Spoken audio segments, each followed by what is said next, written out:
Welcome, everybody, to the American Space Museum. I'm Mark Marquette. So glad you're with us today to stay curious. All you space lovers out there, we're going to get back to basics today, as it's been a while since we've done the shuttles of the month. And there's 10 beautiful shuttle orbiters launched in the month of January. All 5 orbiters were launched. And we're going to briefly highlight each and every one of them. And I'm going to read to you some of the wonderful uh, hidden meanings and innuendos in a few of these wonderful mission patches that there they are that we've all become to know so well. So Marty Winkle is on the Streamlabs board there. Marty, welcome and thank you for being here today. How have you been? I've been good, Mark. How about you? Well, good. I've been super busy, and those that have followed this show, I'm trying to keep the standard of quality or excellence, if you will, that we've had. But as my new responsibilities as director of the Space Museum increase, I'm in a lot of meetings and uh, glad that I had this show is one that we put together over the last couple years that we've been doing this. In fact, Marty and I've been doing this 4 years. And I got a busy day tomorrow, so we're going to have, I'll be here, but some of the shows will be more, uh, let's say, off the cuff. And we also want to bring in more conversations with space workers and influencers on the Space Coast. To that end, I've got a meeting I can't get out of on Tuesday. So Bert Dicht is going to be the guest host. He's done it before, and Bert's going to have a great program for you next Tuesday. I got Terry White lined up on Wednesday.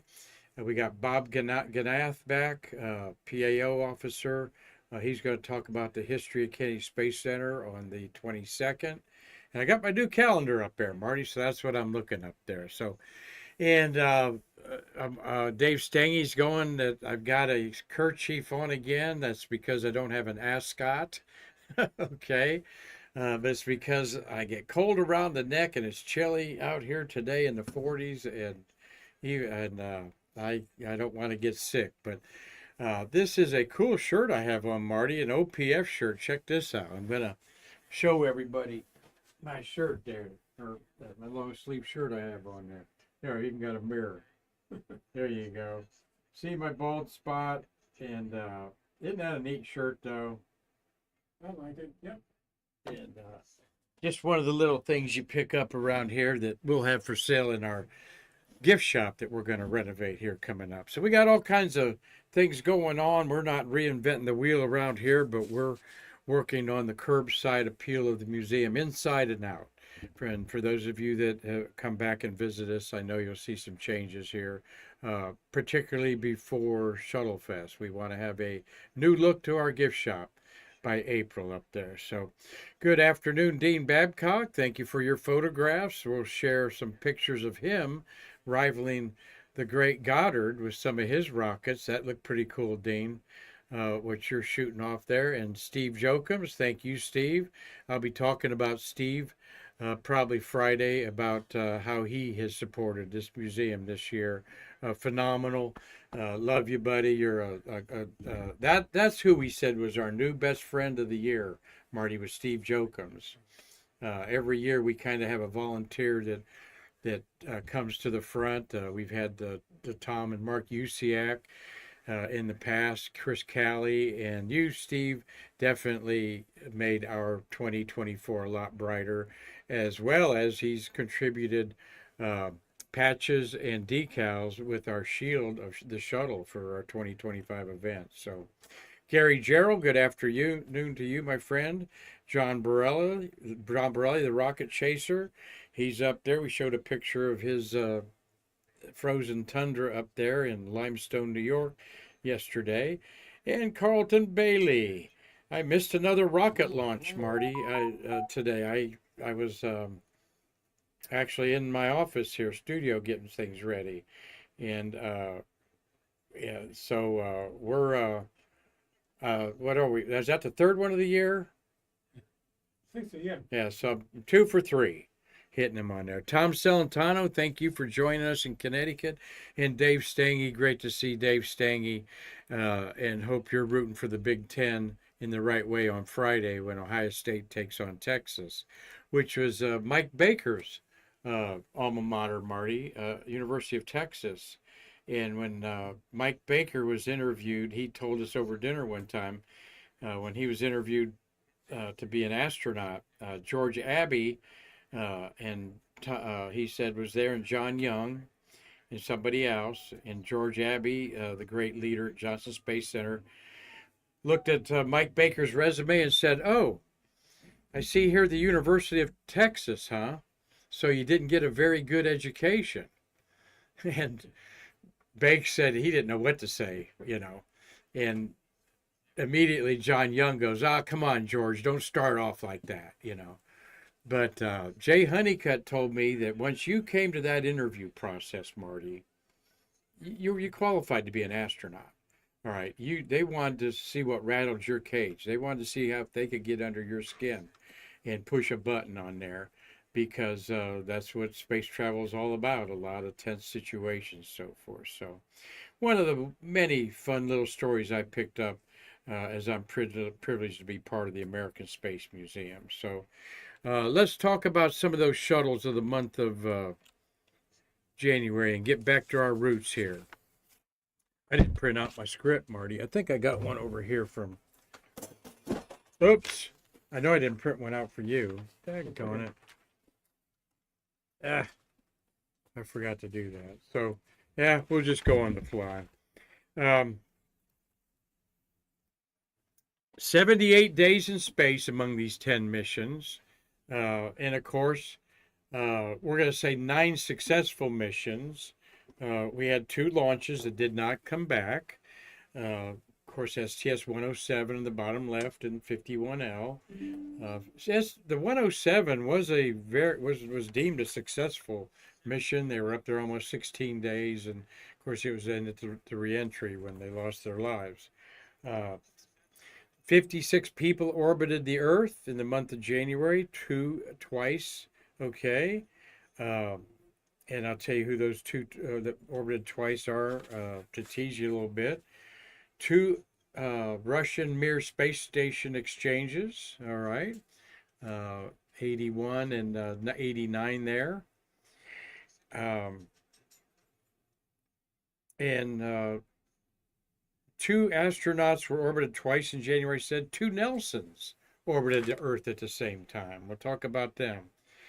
And you had some real 61C we're going to look at there, because that is a real all-star crew that you can't believe what some of those people have accomplished. The 5th, yes, right, STS 2 Mir dockings. The 8th docking was Andy Thomas, took up there, and 81 exchanged Leninger for Blaha. Okay, and Mike Baker was the commander of that, and John Blaha was his commander on Bake's first pilot mission up there. And 2 of the lost astronauts, one in Columbia, Anderson, flew in the month of January. Mike Anderson on STS-89 Endeavour, and L. Onizuka, who lost his life in Challenger, had a successful mission 51C, that military one right here. That was the first DoD mission, and he was on that. So let's look at let's look at these in a little more depth there. That was the last thing I did. Had a couple things at the last minute, so I couldn't print out our cheat sheet here, Marty. I know I got one from a year ago somewhere there, but there is a beautiful shot of the shuttle going through Max Q. When the atmospheric conditions are right, a plume of smoke goes through it like that. Just amazing. All 5 orbiters were launched in January. Challenger 1 time, launched, of course, didn't come back. Columbia 3 times, all right, in January. Discovery twice. OV-104, the official tail number, 104 is Atlantis. That was launched once. And OV-105, Orbital Vehicle 105, Endeavour was launched 3 times. So 8 of the 10 missions were launched before noon. All right, Marty. I know Marty was at every launch. You were the Space Launch Systems. Uh, Marty, would you tell people in a sentence or two what your responsibility was as a manager uh, on the Space Launch System, please, on that UCX family microphone? Okay. I was the manager of the application software. Well, the application software. It's the software that resides in the primary room computers that does the testing, the checkout, and the launching of the shuttle. And our software is active and running the system through vehicle clearing the tower. Then Johnson Space Center takes over.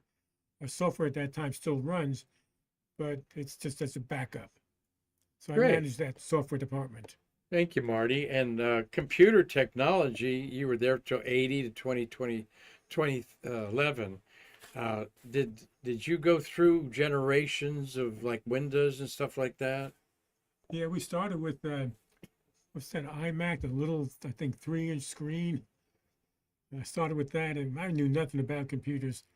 Not that I know a whole lot now, but back then, You said that, not me. Right. No, I'm kidding you. But by the time we got to 2011, I knew quite a bit.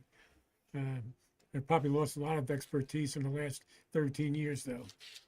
Not Yeah. probably, I did lose it.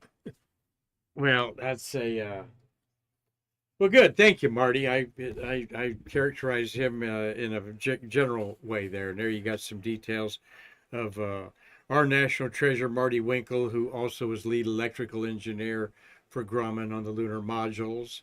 And if you come to Shuttle Fest, you'll want to take the on your own tour that Marty's going to provide a docent commentary on out at K Space Center of LEM 9 that's out there. So Cliff Watson, good morning to you. Having his brekkie on Australia, East Coast this morning. Tom Usiaks in Pennsylvania.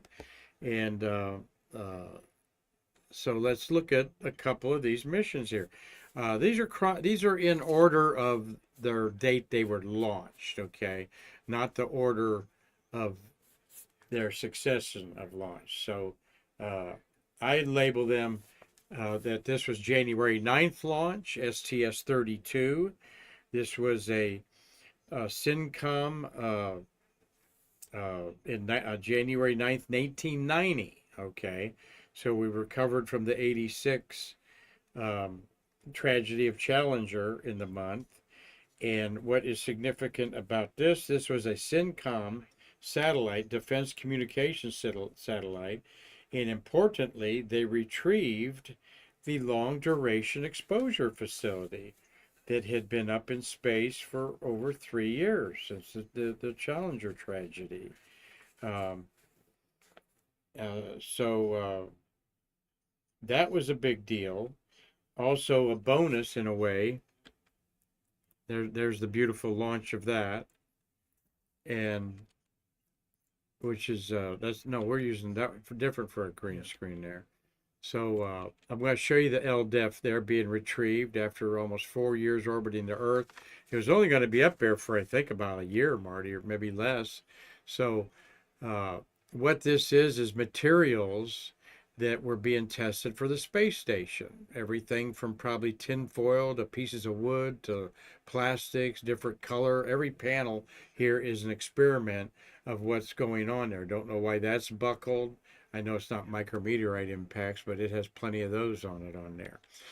So let's look at the meaning of the patch here from the mission patch book, which should be in your library. The astronauts on STS-32 were Commander Dan Brandenstein, who later became chief of the astronaut office. James Weatherby was the pilot. He would be next 5 missions to space. Weatherby would be a commander. He's one of the rare one-time pilot and then become a commander. Bonnie Dunbar was a mission specialist. David Lowe, son of Apollo manager George Lowe was a mission specialist, and Marcia Ivins. And David Lowe, he's passed away. And I didn't note how many missions each one of these had, and I'm not going to delve into that right now. We'll do that when we look at the shuttles a month later. But the STS-32 crew patch depicts the orbiter rendezvousing with the Long Duration Exposure Facility, known as LDEF, from high above. The SYNCOM satellite can be seen successfully deployed and on its way to geosynchronous orbit. 5 stars are arranged so that 3 are on one side of the orbiter and 2 on the other. 432. STS-32. Huh. Didn't know that. The 7 major rays of the sun are in remembrance of the crews of STS-51L. Crew members of 51L. In preparation for the first extended duration orbiter missions, extended EDO, STS-32 will conduct many medical and mid-deck scientific experiments. The caduceus represents the medical experiments. Caduceus on the left-hand side there, the snake around the staff. Whereas the crystalline structure on the right, this above my head, represents the material science experiments. Excellent. That reminds me that I was going to maybe have Terry talk about the exposure duration orbiter, Marty, which was going to stay in space for up to 30 days. Yes, they had an orbiter plan for 30 days up there, all right? But that needed extra fuel, and they had a whole system to do that. So maybe we'll talk to Terry about that. Okay, and there is again the beautiful launch. This was taken from a T-38, an astronaut. Gosh, going through that cloud deck, that's a cool shot right there. All right. So this looked cloudy from Cape Kennedy when it took off. And which pad did it take off of? 39. Yeah, neither one of my sources here say. I've got it on my scroll. 39A, wasn't it? Probably 39A. Yeah, that early in the program certainly would have been 39A. So it was cloudy over the the pad, but they knew by the T-38s going up there with astronauts scouting it out that, hey, it's clear above. Not sure where that LDEF resides. Do you know? Let us know. Okay. I've asked some people like Terry White and Mikey Haddad that worked around this. What did it smell like? I could imagine there'd be a lot of outgassing and smells and stuff coming off of it. But it's a pretty long, it fit in the payload bay. So it was as long as the payload bay, probably about 35 feet long. And I'd like to know where that's at right now. So if you know, let all of us know, because I'm curious. Well, the next launch in the month of January was STS-72, which is one of my favorite ones because of astronaut Winston Scott on it. Winston, a great friend of the museum. The patch depicts the orbiter Endeavour and some of the payloads on the flight. The Japanese Satellite Space Flyer Unit, called SFU, is shown in free-flying configuration with the solar panels deployed. The inner gold border of the patch represents the SFU's distinct octagonal shape. Okay, so the gold there is the shape of that Japanese satellite. Endeavour will rendezvous with and retrieve SFU at an altitude of approximately 400 or 250 nautical miles. The Office of Aeronautics and Space Technology Flyer Satellite, the OAST, is shown just after release from above the remote manipulator arm. So 2 satellites, the payload, are depicted there. The OAST satellite will be deployed at 165 nautical miles to fly free for 2 days, gathering scientific information. The payload bay contains equipment for the secondary payload. But before I go to that, so they got 2 satellites. One, they're going down to 165 miles to deploy. The other one, they're going up 90 miles higher, almost 100 miles higher to deploy it. So there's some latitude there in the shuttle if you didn't know it. In the payload bay are the shuttle laser altimeter and shuttle solar backscatter ultraviolet equipment. And there are 2 extravehicular activities planned to test hardware for assembly of the International Space Station, and that's depicted right here with the astronaut configured there.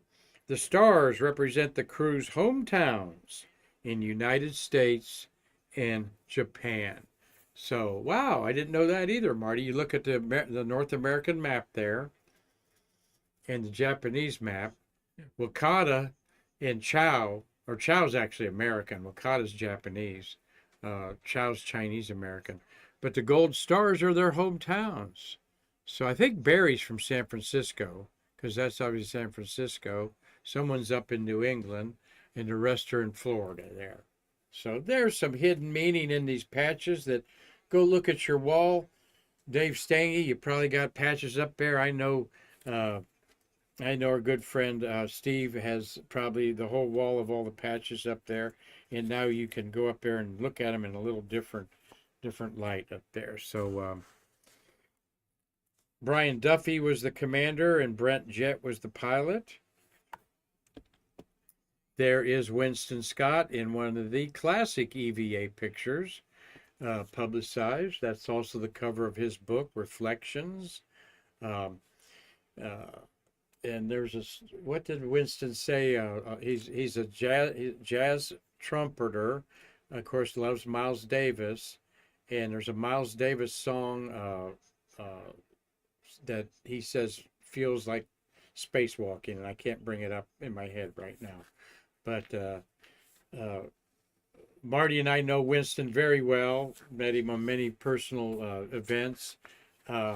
You can't wipe that smile off his face, Marty. Look at him there. he's a great guy. Yes, go ahead with your comment. Yeah, I'm trying to find out where the LDEF is located, and the only thing they'll state is likely located at a NASA facility. Ah. But apparently, what do you call it? Yeah. Johnson Space Center, and Tom Celentano, because he's from Connecticut, knows that Dan Barry was from Connecticut. And I love Dan Barry because he was on Survivor and was in the final 4 cut of Survivor on there. And Bailey says 51L was the first off of 39B. So 39B was active in 1990 when 32 was launched. So there's a little bit about that mission, learning about the patch. And let's see, another patch I want to share with you and elaborate a little bit more on the crew was 61C. It was launched January 12th, 1986. This is the last launch before the fatal Challenger launch at 6:55 a.m. 6 days in space. Hoot Gibson was the commander. Let's see, what have I got here for artwork? There's Hoot Gibson in the command seat, mustachioed. Over there in the pilot seat is Charlie Bolden, his first flight. Mission specialist Frank Chang Diaz is, I think he's behind. Yeah, he would be behind there. And in the middle is Steve Hawley, astronaut going up. George Pinky Nelson was on board. And Marty, this was the one for Bob Sinker, who we see Bob Sinker a lot out to Space Center. He's always out there about every quarter. And Congressman Bill Nelson kind of used his political influence after Jake Garn did on a mission before to take Gregory Jarvis's seat. Both Jake Garn, congressman from Utah, where the solid rocket boosters were built, and Bill Nelson of Florida lobbied them way to go to space as space tourists. And look, they look like to us today like they're in training, okay, because they just got their blue flight suits on. And that's right, they didn't have the orange pumpkin suits that would have gave them some respiratory help if the cabin depressurized. These helmets are about like NASCAR helmets, if you will. made for more communications, and so if they hit your head around something, it wouldn't knock you out. But very, very limited on there. And as Tom Usiak was about to, as I was about to say, Tommy, one of our smart geeks out there, yes, Charlie Bolden was a NASA administrator. And of course, Bill Nelson is our current administrator. So Charlie Bolden became the NASA administrator during the Obama administration for 8 years. So this mission's got two. Let me see if I got another. All right. Two NASA administrators on there. Didn't have a crew photo in there. Bill Nelson and Charlie Bolden. And of course, Hoot Gibson flew 5 flights, retired, then become an airline pilot for Southeast Air. Well, let's take a look at this. Number one, those of you that don't know, and you should, but we love newbies. What's the 61C all about? All right. The General Counting Office, after the 9th shuttle flight, STS-9 with the great John Young in command of the first space lab, they wanted to create an accountability of the fiscal year, because this was going to make money. And it was going to take, this would be the space truck that takes satellites to orbit, and all the satellite companies would be paying big bucks, and we would be making money with the reusability of this space transportation system. So so they had to have a greater accountability. Fiscal year in government is October 1st, October 1st. It even makes this more confusing because this was launched January 1986. The 6 means the fiscal year 86. The 1 of STS-1 means it was launched from Kennedy Space Center. 2 was going to be launching from Vandenberg, where the Department of Defense was supposedly going to buy Discovery and use it for military satellites only, and I could do a polar orbit there from very easily from Vandenberg, also in California. So that didn't work out, of course, after this launch here. So that's where the 61C is ABC. Okay, it's just sort of like in succession, another number for accountability, as well as people like Terry White, workers, they need to track everything, and that's how they track stuff, and that's why missions got out of sequence with their numbers. After 13 or 14 of these missions, and the last one, 51L, which was launched January 86, though it has a 5, that's right, it's the fiscal year is when it was supposed to be launched. It was actually supposed to be launched in a month earlier or something. So again, that makes it more confusing to everybody, and glad they changed it. Columbia, which opened the era of space transportation system with 4 orbital test flights, is featured in re-entry in the emblem designed by the STS-61 crew, which was an exercise a lot of commanders did. They'd say, hey, what are you thinking about our logo or patch should look like? And then the commander would see how people interacted and who had strong opinions and stuff like that. Gold lettering against a black background honors the astronaut crew members of the Delta pattern, or honors the astronaut crew members on the Delta pattern surrounding colorful reentry shock waves. Okay, so those are supposed to be a shock wave where the astronauts' names are coming in. The colorful reentry shock waves and the payload specialists are honored similarly below the sphere. Okay. Representations of the U.S. flag and the constellation Draco flank the emblem's core. And that's vaguely Draco the dragon, but I don't get that. To me, Draco is a dragon that snakes around between the Big Dipper and Little Dipper, is always suborbital, and that's a poor representation of it. 2, 4, 6, 8, they've got 9 stars there. So It doesn't say who the artist was on that. So Steve Hawley was an astronaut that deployed the space shuttle. You've got two Nelsons on there, Pinky Nelson and Bill Nelson. Franklin Chang Diaz flew 7 missions to space. Only uh, Jerry Ross has flown 7 also. And then, of course, we talked about Bolden and Gibson there, and Senker. And Bill Nelson, this, of course, was his one flight. And to his credit, he says, I was a space tourist. I was a space traveler. I wasn't an astronaut. So that's what it looks like in the good old days, flying in your shirt sleeves if you wanted. All right, and we'll talk about one more today and save some for the others, other later there. And that is, let's see, is there any more about that? Oh, here's something that's good to know. They tried to launch it January 7th. It launched January 12th, and it was scrubbed at T minus 9 minutes due to bad weather at the TAL sites, the transoceanic abort landing sites in Morocco, Spain, Dakar, and Senegal. So it's probably perfectly clear here, and everybody in the media wondered, why didn't we go, Marty?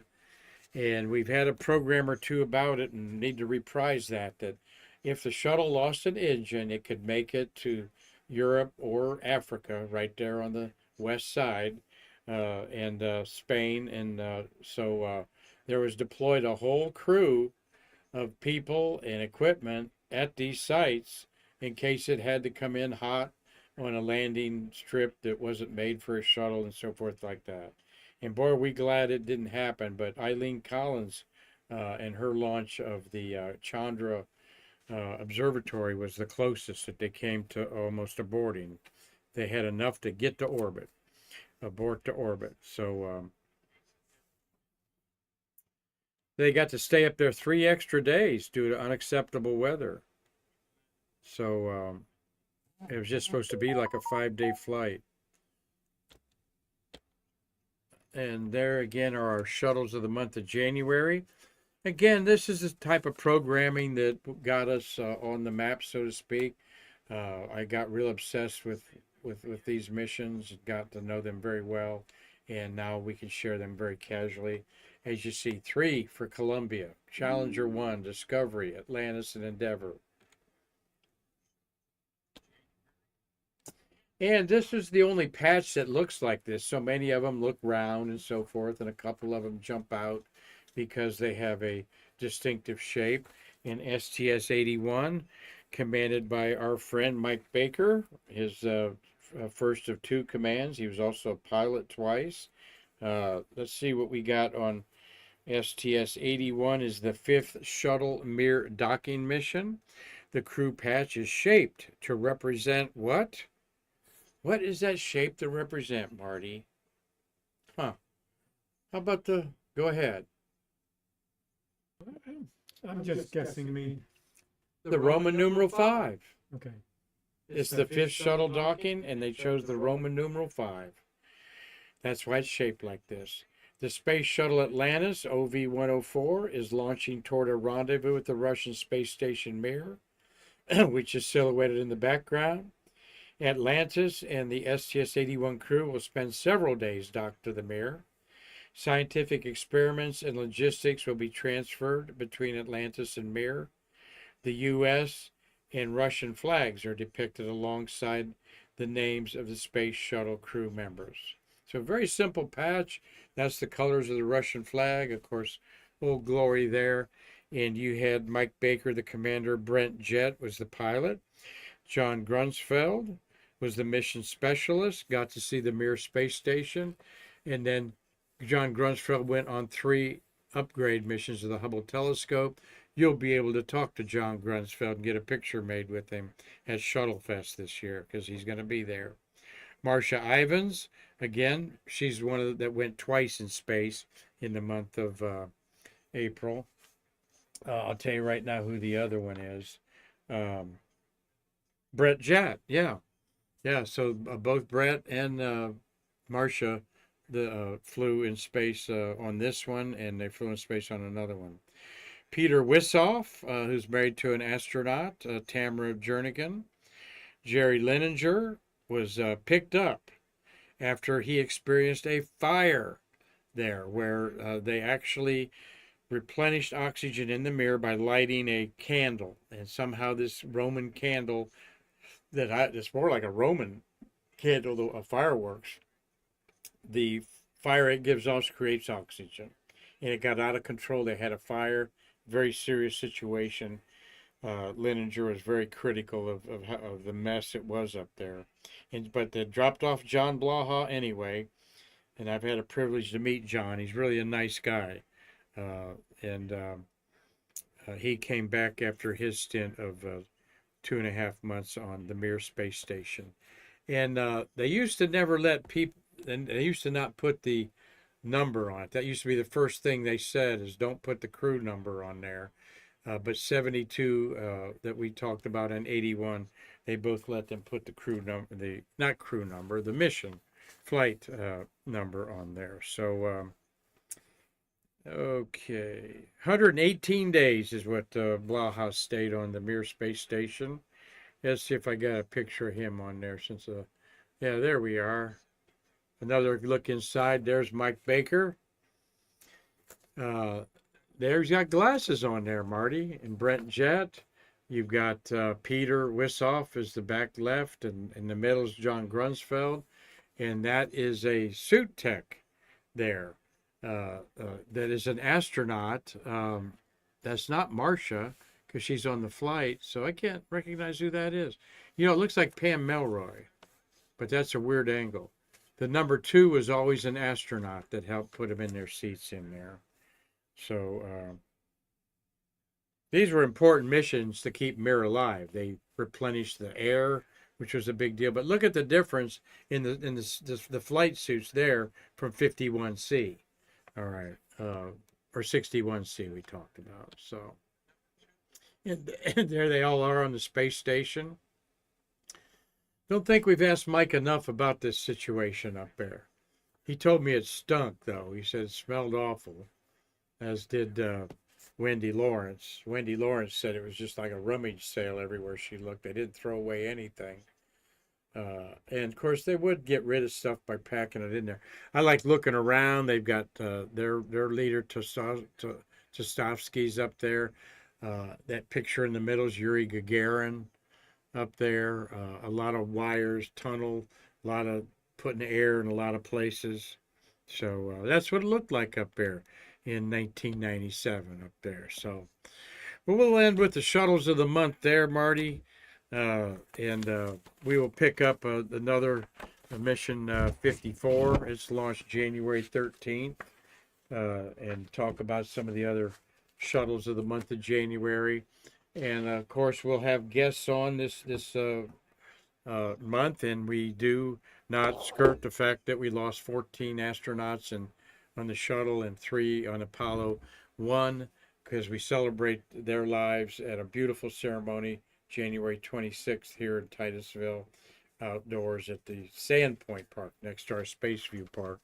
So we'll talk about it in a very positive way. I've never even shown the pictures of the explosion or the reentry because you all know what those look like. But what you don't know is the fabulous people that we lost, and their individual personalities live on today, and their children, their families, and their values. So keep that in mind as we talk about the shuttles of the month of January. Thank you for watching. Dean Babcock and Steve J., Gary Gerald, John Borelli, Carlton Bailey, Tom Celentano, Dave Stange, Tom Usiak, and Cliff Watson. The memorabilia show will be February 22nd at, again, Beachside Hotel. So if you're local and want to be a vendor, we'll fix you up with a table there. Again, make some money and enjoy some fellowship from 9 to 3 with some great people that love the space age. So appreciate that note on that, Marty. So tomorrow I'm tossed up between doing an astronomy program. It'll either be then or Friday because everybody's asking me about the planets in the sky. There's also a comet that could get bright, though they hardly ever do, but once one does, we'll love it. It might appear in the skies in January. So we'll talk about astronomy probably Friday and tomorrow. It'd probably be good if I just do another Shuttles of the Month, Marty, to help me out because I got a meeting where I'm going to pop right back in here. So I'll rack up a few more pictures, and I think that's what I'll do here, speaking out loud. So thank you, Marty, for a great job. You got a final comment? Yeah, I was going to mention it. I was going to ask you to talk about it, but there's going to be what do you call it? Space station flyover in Florida Friday at 6:58. Okay. Yeah, Julie Payette's been talking about that during her show. All right. So if you live in Florida, 6:58 Friday night. It's probably coming over your neighborhood if you live in North America, particularly on the West Coast. Let me look that up. But yes, I'm thinking here. We have the launch Thursday night, tomorrow night. Okay, from of the New Glenn, and so we hopefully I'll reserve Friday to talk about the New Glenn and astronomy. Is what we'll do. Set you up for the weekend. And tomorrow we'll pick up more Shuttles of the month of January and get into some of the details of those missions that were so seminal in cementing our out there. I was looking for my shuttle. You have an app for your phone that you can download, and it will give you the flyovers. Mine is called ISS Detector. ISS Detector. Okay. And the shuttle right now is over Australia. In fact, he's not going to see it because it's morning there, but the shuttle's coming right over Pomona there. And the ISS is visible at 7 o'clock tonight to 7:03, just a 2-minute pass. It's going to be real bright. And it's going to be from here, low in the south. That means the further north you go, the further south it's going to get. So if you were further south of us, it'd be higher in the sky. And then, great, Marty, yep, 7:40. Oh, it's going to come around again at 7:48. So there's two opportunities because every 90 minutes it comes around. So 7:48 tonight, it's going to be by Saturn. So that's what's fun to look at. And Marty's right, 6:58 p.m. here to 7 o'clock. It's going to be very, very high up here. And the magnitude is going to be -5. That surpasses Jupiter or Venus and Jupiter. So, folks, thanks for watching today. We can't thank you enough for your support. It means a lot to our board of directors, who I talked to some of them today about what we're doing, and they're very honored that we have such great people wanting to support our museum. So until tomorrow, when we talk about the shuttles of the month and maybe a few current events, I'm Mark Marquette, taking off my glasses and saying, I can't wait to see you in our museum to bridge the space between us. Thank you.